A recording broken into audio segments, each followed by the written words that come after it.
today's advice is loyalty is a must, because I was experienced that someone took his money even though alam niya na doon yun sa taong niya nahulog, but he kept it. Hindi niya sinaolo yung pera, but the main lesson is kailangan sa olo yung pera, kahit na maliit yun ang malaki, kailangan, kasi hindi yun sa'yo. Mali na kukuha yung pera ng hindi sa'yo, maliit man yan o malaking bagay, kasi hindi natin alam na kailangan pala yung tao.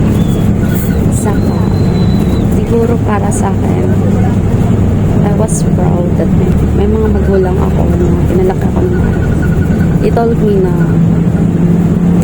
pag mapagkakatiwalaan ka sa maliit na bagay, mas mapagkakatiwalaan ka sa malaking bagay. At doon ka